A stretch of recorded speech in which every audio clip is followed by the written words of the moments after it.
السلام عليكم ورحمة الله وبركاته. الحمد لله وحده والصلاة والسلام على من لا نبي بعده.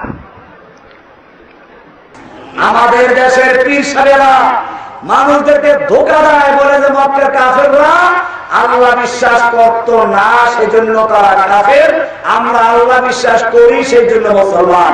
কথাটা সম্পূর্ণ ডাহা, মিথ্যা কথা। আমি দলিল দিচ্ছি, শুনুন। মক্কার কুফাররা আল্লাহ বিশ্বাস করতো। আমাদের নবীজির আব্বার নাম কি? আমাদের নবীর আব্বার নাম কি?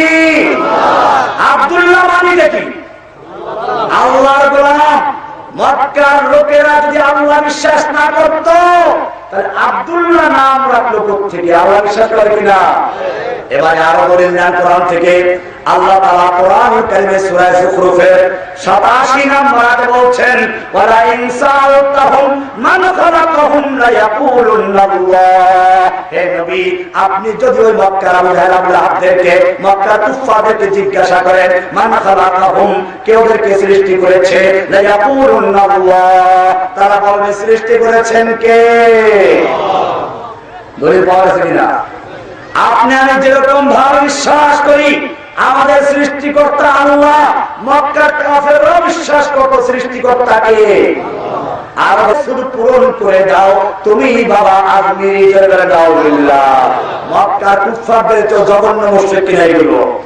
এই মুশরিকগুলো বিশ্বাস করে বান্দা আল্লাহর ইবাদত করতে করতে আল্লাহর সঙ্গে এক হয়ে যায়। চিনি যেরকম পানির সঙ্গে মিশে যায়, এইরকম আল্লাহর ওলিরা আল্লাহর জিকির করতে করতে আল্লাহর সঙ্গে মিশে একাকার হয়ে যায়। জয় বলে নাউজুবিল্লাহ। আল্লাহ হচ্ছেন খালেক, মানুষ হলো মাখলুক। ওলিরা নাকি আল্লাহর সঙ্গে মিশে যাচ্ছে। এই বইটি প্রত্যেকটা উঠে আমি পরে দেখাবো। সুফিদের যতগুলো বই আছে এটার নাম হচ্ছে ওয়াহদাতুল ওজুদ, মানে এক অস্তিত্ব, ভিন্ন কোন অস্তিত্ব নাই। আল্লাহর সঙ্গে তারা একাকার হয়ে যায়। আল্লাহর নূরে নবী পয়দা, নবীর নূরে সবই পয়দা, বলে না তো? আরো গান গায়, আহমদের ওই মিমের পর্দা তুলে দেবে মন, দেখবি সেটাই করেছে বিরাট আহাদ নিরঞ্জন। আহমদ নবীর নাম, আহাদ হলো আল্লাহর নাম। ওরা বুঝায় কয় যে মিমের একটা বেশকম আছে, পর্দা আছে, মিমটাকে বদলাই দাও, আল্লাহ মুহাম্মদ, মুহাম্মাদি আল্লাহ, বলে তো? মানবের এই রূপ ধরে নবী এলেন ভবেতে, গানটা এরকম। তার মানে মানুষের রূপ ধরে আসেন, আসলে আল্লাহ নিজে পরিষ্কার লিখে দিয়েছে। আমার ভাইরা এইরকম ভাবে মক্কার কুফফাররা বিশ্বাস করতো না। মক্কার কুফফাররা বিশ্বাস করতো আল্লাহকে, আল্লাহ আসমানে আছেন। আর খ্রিস্টানরা বিশ্বাস করে আল্লাহ সব মানুষের মধ্যে মিশে আছে। পীর সাহেবদের কাছে জিজ্ঞেস করো, তারা বলে কুলুবুল মুমিনিনা রাসূলুল্লাহ, মুমিন বান্দার কলব আল্লাহর আরশে দুই শব্দতে লেখা আছে। চরমনায় পীর, শোষণিয়া পীর, মাঝবান্ডারি পীর, দরগা যত আছে, আকর্ষণ পীর, সব পীরের বইতে লেখা আছে মুমিন বান্দার কলবটাই আল্লাহর আরশ, বলে নাউজুবিল্লাহ। আল্লাহর আরশ যদি মুমিন বান্দার কলবে হয়, আমি একটা দলিল যথেষ্ট মনে করি। আল্লাহ নবী মেরাজে গেছেন কিনা? সাত আসমান ভেদ করে গেলেন কিনা? ও পীর সাহেব, শুনে রেখো, আল্লাহ যদি তোমার পীরের কলমের মধ্যে থেকে থাকে, আল্লাহ যদি সবকিছুর মধ্যে মিশে থাকে, তাহলে আল্লাহ নবী সাত আসমান ভেদ করে আরশে গেলেন কোথায়? উপরে গেলেন কোথায়? গেলেন কোথায়? গেলেন কোরআন নাযিল হওয়ার পর থেকে আল্লাহ তো তোমার মধ্যে মিশে আছে।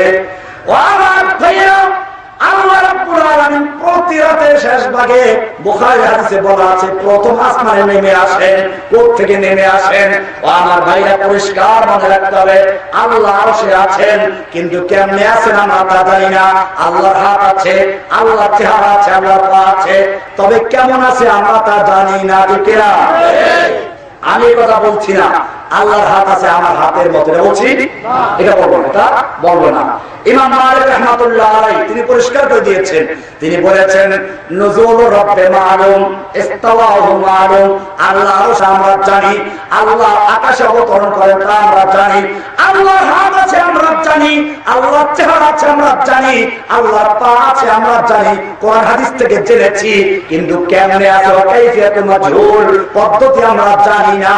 আল ঈমান বিহা ওয়াজিবুন, ঈমান রাখা ফরজ, ওয়াসওয়ালু আনহা বিদআতুন, এরপরে আসওয়াল করার অধিকার নাই। কিনা আমাদের চক্ষু সীমিত, জ্ঞান সীমিত, কান সীমিত, দৃষ্টি সীমিত। এই সীমিত জ্ঞান দিয়ে অসীমকে আয়ত্ত করা যাবে না। আল্লাহ রাব্বুল আলামিন কিয়ামতের মাঠে মুমিনদেরকে দেখা দিবেন। আল্লাহর নবীকে সাহাবায়ে কেরাম জিজ্ঞেস করেছেন, ইয়া রাসূলুল্লাহ হাল নারা রাব্বানা, আমরা কি আমাদের রবকে দেখতে পাবো? সাহাবায়ে কেরাম প্রশ্ন করলেন। আল্লাহর হাবিব বলেন, হ্যাঁ। তোমরা কি পূর্ণিমার রাতে আকাশের চাঁদ দেখতে কোনো কষ্ট পাও কিনা, ভিড়াভিড়ি ধাক্কাধাক্কি করতে হয় কিনা? সাহাবায়ে কেরাম বলেন, না, আমরা সমান দেখতে পাই। আবার প্রশ্ন করলেন, ঠিক দুপুরের সময় পরিষ্কার আকাশে তোমরা সূর্য দেখতে কোনো ভিড়াভিড়ি করতে হয় কিনা? বললেন, না, আমরা সকলে সমান দেখতে পাই।